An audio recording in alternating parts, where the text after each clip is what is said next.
السلام علیکم ورحمۃ اللہ وبرکاتہ۔ امید ہے کہ آپ سب خیریت سے ہوں۔ ایک نئی ویڈیو کے ساتھ آپ کو خوش آمدید۔ آج کی ہماری ویڈیو ہوگی کامیابی کا چمچ، یعنی ایک چھوٹی سی سٹوری آپ سے شیئر کریں گے۔ ویڈیو شروع کرنے سے پہلے آپ سے ریکویسٹ ہے کائنڈلی چینل کو سبسکرائب کر دیں اور ساتھ میں بیل آئیکن کو ضرور پریس کریں تاکہ ہمارے آنے والی اگلی ہر ویڈیو کا نوٹیفیکیشن آپ کو مل سکے۔ دوستو، آپ کے ایک سبسکرائب سے آپ کا کچھ نہیں جائے گا، لیکن کچھ لوگوں کی مدد ہو جائے گی جو ضرورت مند ہوں گے۔ یعنی آپ کے ایک سبسکرائب کرنے سے آپ کی امداد ہو جائے گی اور غریبوں کی مدد ہو جائے گی۔ تو شکریہ، کائنڈلی چینل کو سبسکرائب کر دیں۔ اب ہم شروع کرتے ہیں اپنی ویڈیو کا اینڈ تک لازمی دیکھیے گا۔ کامیابی کا چمچ۔ مجھے کامیابی کسی نے پلیٹ میں رکھ کے نہیں دی۔ جب میں پیدا ہوا تو میرے منہ میں سونے، چاندی، سلور، تانبے یا پیتل کا کوئی چمچ نہیں تھا۔ غربت کی لکیر کے نیچے زندگی گزارنے والے لاکھوں خاندانوں میں سے کسی ایک خاندان میں پیدا ہونا کون سی خوش بختی کی بات سمجھی جا سکتی ہے۔ معاشی پسماندگی کی چکی میں پسنے والے 8 بچوں کو کمپسری کی حالت میں پالنے کی ذمہ داری کے بوجھ تلے دبے ماں باپ، جنہوں نے خوشحالی کی کبھی شکل نہ دیکھی تھی، اپنی چھوٹی چھوٹی خواہشوں کا گلا گھونٹ کر محرومیوں کی سولی پر چڑھی ہوئی میری ماں گھٹتی، ترستی اور لاچار زندگی جیتے جیتے بالآخر ہار گئی۔ میرے باوقار مزدور باپ کے ساتھ شانہ بشانہ مشقتوں کا بوجھ بانٹتے بانٹتے میری ماں اتنا تھک گئی کہ خاموشی سے ہمیشگی کے آرام کو اپنا لیا۔ مجھے بہت بعد میں پتہ چلا کہ ماں کی بیماری لا علاج نہیں تھی۔ امی کو بروقت ہسپتال نہ پہنچوا سکنا اور صحت کی بنیادی سہولتوں سے محرومی ان کی موت کا سبب بنی۔ سوچتا ہوں امی جلدی ہسپتال پہنچ جاتی تو شاید ان کی جان بچ جاتی۔ پھر سوچتا ہوں بھلا ایک گدھا آخر کتنی تیز چل سکتی ہوگی۔ آج نئے ماڈل کی شاندار گاڑیوں میں گھومتا ہوں تو امی کی بے بسی یاد آتی ہے اور سخت رلاتی ہے۔ کاش میں اپنی ماں کے لیے اس بے بسی کے لمحے میں کچھ کر سکتا، لیکن میں تب اتنا چھوٹا تھا کہ یہ تک احساس نہ تھا کہ میں نے کھویا کیا ہے۔ میں اس لیے روتا تھا کہ سب بہن بھائی روتے تھے، بلکہ کئی بار تو اس لیے روتا تھا کہ چپ کروانے کے لیے بابا جان سے ٹافی، ایک بسکٹ یا چند سکے مل جاتے تھے۔ سوچتا ہوں کاش امی تھوڑا سا انتظار کر لیتی تو آج میں انہیں دنیا کے سب سے اچھے ہسپتال لے جاتا اور ہر قیمت پر ان کے لیے خدا سے چند سانسوں کی التجا کرتا۔ بچپن ناآسودگی، پریشانی، محرومی اور تنگ دستی کی داستان تھا۔ خواہشوں کی جستجو تو دور کی بات، ضرورتوں تک کی بھی رسائی نہ تھی۔ اپنی پسند کے کپڑے کبھی نہ پہنے، امیر رشتہ داروں کی طرف سے بھیجے گئے پرانے استعمال شدہ کپڑے پہن کر گزارا کیا۔ چمکتے دمکتے الیکٹرانک کھلونوں کی بجائے اپنے ہاتھ سے بنائے مٹی کے کھلونوں پر ہی اکتفا کیا۔ زندگی میں ہر چیز کی کمی تھی۔ تنگ دستی، غربت، بیماری، بے بسی اور مایوسی کا راز تھا۔ زندگی محرومیوں سے بھری پڑی تھی۔ گھر کا جذباتی ٹیمپریچر خطرناک حد تک پہنچ چکا تھا۔ ہاتھ تنگ ہے کہ الفاظ سن سن کے کان پک گئے تھے۔ زندگی ادھار پہ چل رہی تھی۔ روزمرہ کے سودا سلف کے لیے ادھار، مالک مکان سے ادھار، دودھ والے سے ادھار، حتیٰ کہ اسکول کی فیس بھی ادھار۔ ہر مہینے ٹیچر کلاس نکال دیتے، جاؤ گھر سے فیس لے کر آؤ۔ گھر سے جواب آتا ابھی پیسے نہیں ہیں۔ کئی بار تنگ آ کے گھر میں کوئی کہتا فیس نہیں ہے، ماسٹر صاحب سے کہو ہمارے نام کاٹ دیں۔ آج پیچھے مڑ کے دیکھوں تو ان تمام محرومیوں، تنگ دستیوں اور مشکلات کے باوجود مجھے اپنا بچپن یادگار محسوس ہوتا ہے۔ اپنے بہن بھائیوں کے ساتھ مل کر ہم اپنا کھیل کا سامان بھی خود ہی بنا لیتے تھے۔ کبھی پولی تھین کے شاپنگ بیگز اور کپڑوں کو جلا کر ایک سخت قسم کی گیند نما چیز بنائی، تو کبھی پرانے کپڑوں اور ٹوکیوں کو سوئی دھاگے سے سی کے کرکٹ کھیلنے کے لیے گدو تیار کیا۔ بہن جس ڈنڈے سے پیٹ پیٹ کر کپڑے دھوتی وہی ہمارا بیٹ بن جاتا۔ کسی درخت پر چڑھ کر اس کے کوئی مضبوط ٹہنی جو آگے سے ذرا مڑی ہوتی کاٹی جاتی اور وہی ہماری ہاکی بن جاتی۔ پرانی کتابیں، پرانے کپڑے، پرانے جوتے، پرانے بیگ ہی ہمارے ساتھ۔ کلاس کے دیگر بچوں کی نئی کتابیں، بیگ، کپڑے اور جوتے دیکھ کر ہمارے اندر نئی آرزوئیں جاگتیں، لیکن محرومی کی لوریاں ان آرزوؤں کو پھر سے سلا دیتیں۔ باقی بچوں کو اسکول سائیکل پر آتا جاتا دیکھتے تو بڑی خواہش بڑھتی کہ کاش ایک سائیکل ہمارے پاس بھی ہوتی۔ ہر بار فرسٹ آنے پر سائیکل دلوانے کا وعدہ تو ہوتا، لیکن اسکول سے ہائی اسکول اور کالج سے یونیورسٹی تک کبھی کسی بھی قسم کی کوئی بھی سواری ہمارا مقدر نہ بن سکی۔ البتہ کچھ پیسے جمع کر کے مہینے میں ایک آدھ بار کرائے کی سائیکل پر سڑک خوب مزے کیے، لیکن جیسے جیسے گھنٹہ پورا ہونے کا خیال آتا سارا مزہ کرکرا ہو جاتا۔ سائیکل واپس کر کے گھر پیدل آنا بہت ہی برا لگتا تھا، لیکن زندگی آگے بڑھتی چلی گئی۔ ماں باپ غریب ضرور تھے، لیکن شعور، علم و آگہی ان میں کوٹ کوٹ کے بھرا تھا۔ ابو نے کبھی اسکول کی شکل نہیں دیکھی تھی، لیکن اعلیٰ درجے کی شاعری لکھتے تھے۔ اردو زبان پر انہیں اردو دانوں کی طرح عبور حاصل تھا۔ بے سر و سامانی اور وسائل کے شدید قلت کے باوجود ان کے لباس، گفتار اور طرز عمل سے وقار جھلکتا تھا۔ محنت، سچائی اور بلند عزمی میں نے انہی سے سیکھی۔ امی خاص طور پر چاہتی تھی کہ ان کے بچے پڑھیں، اسکول جائیں۔ ابو نے 6 بیٹوں کے ہوتے ہوئے کبھی کسی کو اپنے ساتھ کام میں نہیں لگایا، خود مشقتیں جھیلی لیکن بچوں کو تعلیم کا راستہ دکھایا۔ اس مقصد کو پانے کے لیے انہوں نے لاتعداد قربانیاں دیں۔ میں نے انہی سے سیکھا کہ کوئی اعلیٰ مقصد بغیر قربانی دیے حاصل نہیں کیا جا سکتا۔ میرے والدین نے بچوں کی تعلیم اور شاندار مستقبل کے لیے کتنی ہی ہجرتیں کی، کتنے ہی گھر بدلے، کتنے ہی ذرائع آمدن اختیار کیے، کتنے ہی دکھ جھیلے اور کتنی ہی بار بے گھری کی اذیت سہی۔ ان کی قربانیوں کا اندازہ کوئی دوسرا نہیں لگا سکتا۔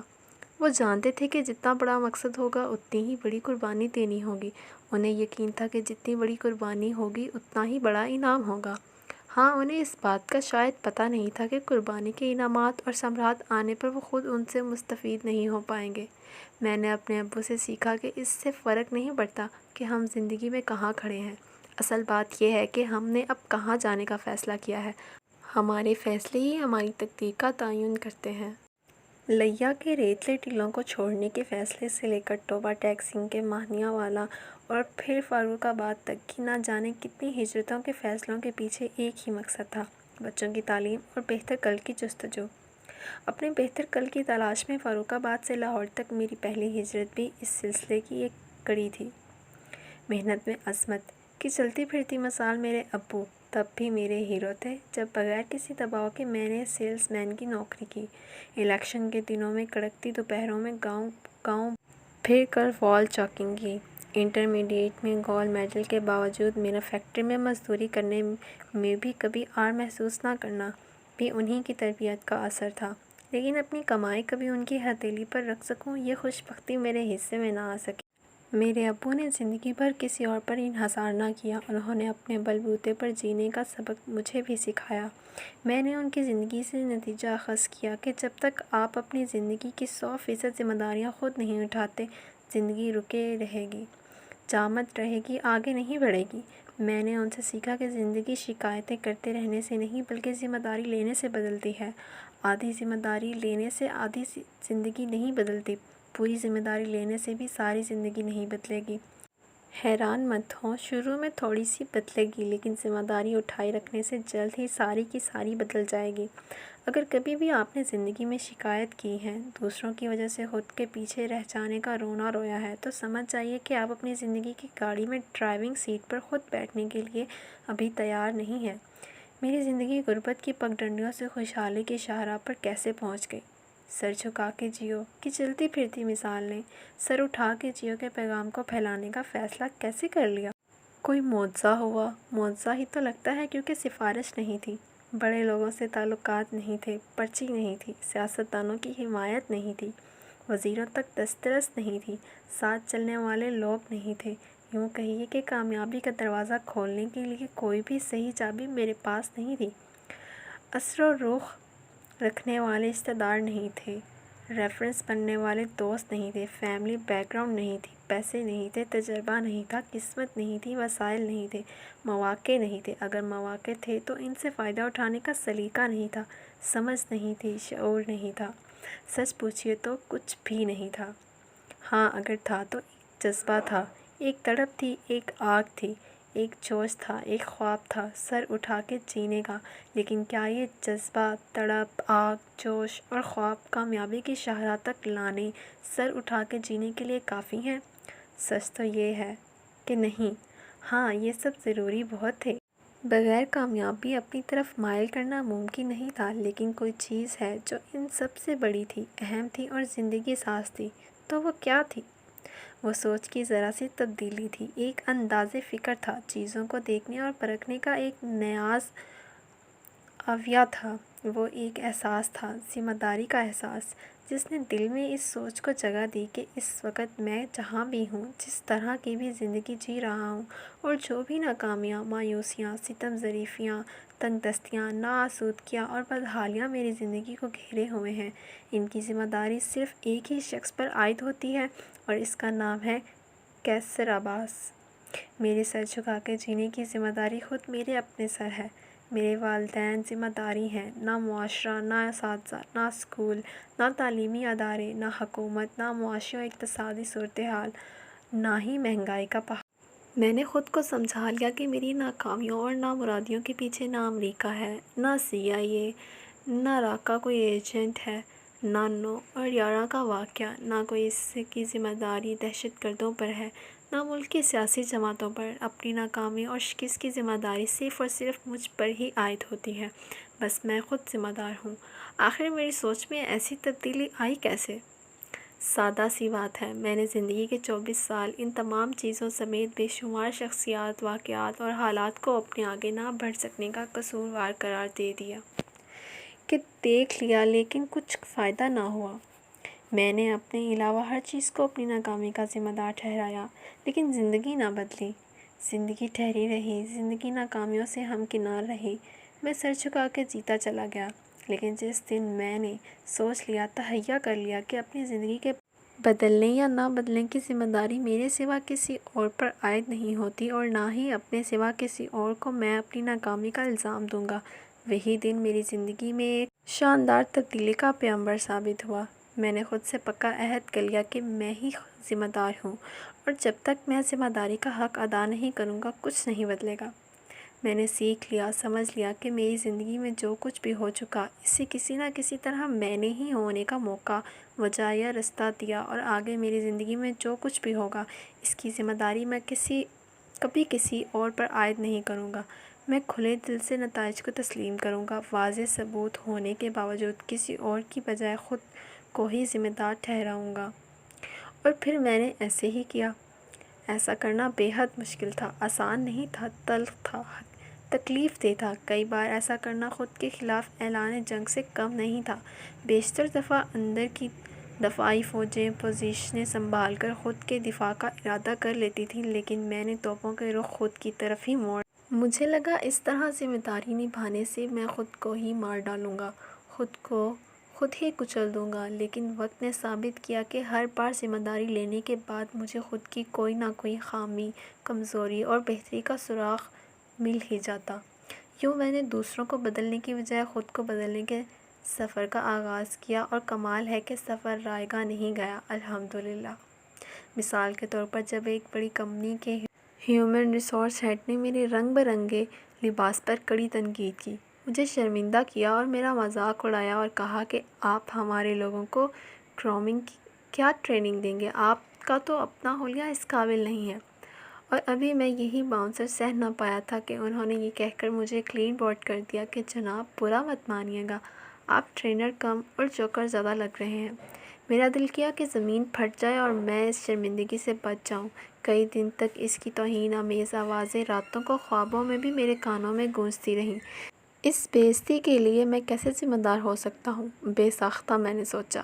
یہ تو سراسر اس کی زیادتی ہے، اس کو احساس کرنا چاہیے تھا، اس کو لباس اور حلیہ کی بنیاد پر میری شخصیت کا تجربہ نہیں کرنا چاہیے تھا، اس کو میری قابلیت دیکھنی چاہیے تھی، نہ کہ ظاہری رنگ و روغن۔ دل کے بہانے گڑھے، لیکن جب تک میں الزام، شکایت اور احتجاج کی کیفیت میں رہا، میری زندگی ٹھہری رہی، رکی رہی، جامد رہی، ناکام رہی۔ اگلے ہی لمحے میں نے خود سے فیصلہ کن انداز میں کہا، کچھ بھی ہو، میں ہی ذمہ دار ہوں۔ لیکن کیسے؟ جیسے ہی یہ سوال میں نے اپنے ذہن کے سرچ انجن میں ڈالا، جواب میں ہزاروں ویب سائٹس کھل گئیں۔ تم اس لیے ذمہ دار ہو کہ تمہارے پاس ڈھنگ کے کپڑے نہیں ہیں۔ مگر میں ڈھنگ کے کپڑے افورڈ نہیں کرتا۔ اگر تم افورڈ نہیں کرتے تو یہ اس کا قصور نہیں، اگر تم پیسے نہ ہونے کی بیماری کا شکار ہو تو یہ بھی کسی کا قصور نہیں۔ اگر تمہیں کپڑے پہننے کی سینس نہیں تو یہ بھی ذمہ داری تمہاری اپنی ہے۔ میرے اندر کا ذمہ دار انسان اپنی ذمہ داری نبھانے پر تل گیا۔ اگر تم اس قابل نہیں لگے کہ وہ تمہارے ساتھ عزت سے پیش آئے تو بھی تم ہی اس کے ذمہ دار ہو۔ یہ ذمہ داری لینا سب سے مشکل کام تھا، اس لیے کہ تمہیں پتہ ہونا چاہیے کہ کاروباری دنیا میں لوگ کن باتوں سے ایک دوسرے کو جج کرتے ہیں۔ تمہیں احساس ہونا چاہیے کہ جس چیز کی ٹریننگ تم دوسروں کو دینے آئے تھے اس پر تمہیں واقعی مکمل عبور نہیں ہے۔ تمہیں وہ تمام تقاضے پورے کرنے چاہیے تھے جو ایک کامیاب ٹرینر کے لیے ضروری ہیں، اور چونکہ تم اسے ایک کامیاب ٹرینر نہیں لگے اس لیے تمہارے ساتھ اس نے وہ سلوک نہیں کیا جو ایک کامیاب ٹرینر کے ساتھ کرتا۔ لہٰذا اگر تم اسے ایک کامیاب ٹرینر نہیں لگے تو یہ بھی تمہارا خود کا قصور ہے۔ اگر اس نے تمہیں عزت نہیں دی تو اس کو کمزف کہنے سے تمہاری زندگی آگے نہیں، تمہاری زندگی تب آگے بڑھے گی جب تم یہ سیکھ جاؤ کہ قابل عزت کیسے لگنا اور بننا ہے۔ میرا دماغ خیالات، انوکھی سوچوں اور پرجوش احساسات سے بھر گیا، اور پھر میں نے یہ سوچا کہ کم پیسوں کے باوجود اپنے لباس، شخصیت اور حلیہ کو کیسے پروفیشنل رکھنا ہے۔ میں نے سیکھ لیا کہ بے سر و سامانے کے باوجود کلائنٹ کے سامنے کیسے خود اعتمادی کے ساتھ بیٹھنا ہے۔ میں نے سیکھا کہ کیسے اپنے اندر کے حالات کے منفی اثرات کو باہر کی دنیا پر بلا وجہ ظاہر ہونے سے روکنا ہے، کیسے رکھ رکھاؤ رکھنا ہے۔ پھر واقعی پاکستان کرکٹ بورڈ میں قومی کرکٹ ٹیم کو پیک پرفارمنس کی ٹریننگ دیتے ہوئے میں نے وہ بھرم قائم رکھا۔ میں سب سے پہلے قذافی اسٹیڈیم پہنچتا اور سب سے بعد میں نکلتا تاکہ کوئی مجھے پیدل یا ویگن میں کبا ہوا کھڑے ہوا نہ دیکھ لے۔ جب میں کڑکتی دوپہروں میں پیدل ہی چلتا رہتا تھا، لیکن یہ جانتا تھا کہ شدید گرمی میں بھی کارپوریٹ دنیا میں لوگ سوٹ اور ٹائی نہیں پہنتے ہیں، لہٰذا میں بھی کوشش کر کے وہی پہنتا اور ملاقات سے پہلے اس کمپنی کے واش روم میں جا کے کتنی ہی دیر اس پسینے سکھاتا، حلیہ درست کرتا اور پھر ان کے کانفرنس روم میں ایسے ہی دکھائی دیتا جیسے وہ مجھے دیکھنے کی توقع کرتے تھے۔ میں ہر روز سر اٹھا کے جینے کا عزم کرتا رہا۔ زندگی ہر روز بڑی بے دردی سے مجھے پچھاڑتی رہی۔ میں ہر نئی صبح ایک نئے جذبے کے ساتھ نئی منزلوں کی تلاش میں نکل پڑتا۔ زندگی ہر شام میرے قدموں کے ساتھ ناکامیوں کا بوجھ باندھ کر مجھے اپاہج بنانے کی تیاری کرتی رہی۔ ہر نئے دن میں خود کو شاندار کل کی نوعید سناتا اور ہر رات میری سستیوں کی گواہ بنتی۔ ناکامیاں، محرومیاں، جھڑکیاں، افسردگیاں، نامرادیاں، مایوسیاں میرا گھیراؤ کر لیتیں۔ مجھے اپنے محروم والد کی شاباش بھری سرگوشیاں خوابوں میں سنائی دیتیں۔ گرنا بری بات نہیں ہے، گرے رہنا اور دوبارہ نہ اٹھنا بری بات ہے۔ اگلی صبح میں ناکامیوں کے سارے وار، درد کی ساری ٹھیسیں، حوصلہ شکنی کے سارے جملے بھلا کر سر اٹھا کے جینے کے عہد کی تجدید کرتا، اپنی زندگی کی باغی اپنے ہاتھوں میں رکھنے کا عزم کرتا اور نکل پڑتا سر اٹھا کے جینے کے سفر پر۔ ایسا نہیں کہ اگلے ہی دن میرا سفر وسیلہ ظفر بن جاتا، اس دن درد کی شدت پہلے سے بھی زیادہ بڑھ جاتی۔ شام کو نڈھال، نامراد اور ناکامیوں کے بوجھ سے لدا ہوا کسی بس اسٹاپ پر کھڑا جیب سے ساری جمع پونجی نکال کر گن رہا ہوتا۔ بس میں بیٹھنے سے پیسے پورے نہ ہونے کے باعث کسی انجان منزل کی طرف تھکن سے چور پیدل ہی چل پڑتا۔ رات تک سر اٹھا کے جینے کی آرزوئیں آخری سانسوں تک پہنچ جاتی۔ پہ در پہ ناکامیوں، جذبوں، لگن اور ہمت کو امتحان میں ڈالتی۔ میں سوچتا آج تو حد ہو گئی، میری بس ہو گئی ہے، اب اس سے زیادہ نہیں کر سکتا۔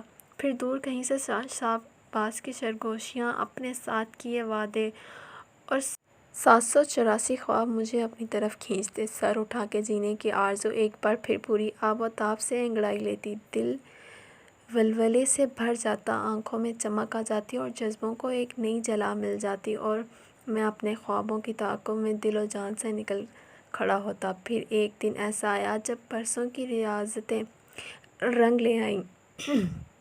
زندگی سر اٹھا کے جینے کے ڈگر سے شناسا ہو گئی اور بالآخر ایک دن سب کچھ بدل گیا۔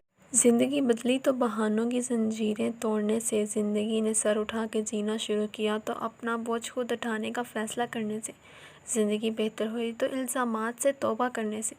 زندگی بدلی تو شکایت کے پلندے کو سمیٹنے سے، ذمہ داری اٹھانے سے، خود انحصاری سے، اپنی ذات پر بھروسہ کرنے سے اور یہ طے کرنے سے کہ 100% ذمہ داری اٹھانے سے ہی فرق پڑے گا، 99% ذمہ داری اٹھانے سے کچھ نہیں بدلے گا۔ تو کیا آج سے آپ اپنی زندگی کی 100% ذمہ داری اٹھائیں گے؟ یہی تیاری، یہی عہد، یہی فیصلہ، یہی تہیہ، یہی عزم سر اٹھا کے جینے کی طرف آپ کا پہلا قدم ہے۔ تو کیا آپ سر اٹھا کے جینے کے لیے تیار ہیں؟ تو پیارے دوستوں، کبھی بھی ہار نہیں مانیں، تھکے نہیں، تھک کر گرے نہیں، بلکہ اٹھیں اور آگے بڑھیں۔ دوستوں، امید ہے آپ کو ہماری آج کی ویڈیو پسند آئی ہوگی۔ کائنڈلی چینل کو سبسکرائب کریں، لائک کریں اور دوستوں میں شیئر کریں، اور ویڈیو سے متعلق کوئی بھی سوال کمنٹ سیکشن میں ضرور پوچھیں اور بتائیے کہ آپ کو یہ ویڈیو کیسی لگی۔ ہمیں آپ کے فیڈ بیک کا انتظار رہے گا۔ ملتے ہیں نیکسٹ ویڈیو میں، تب تک کے لیے خدا حافظ۔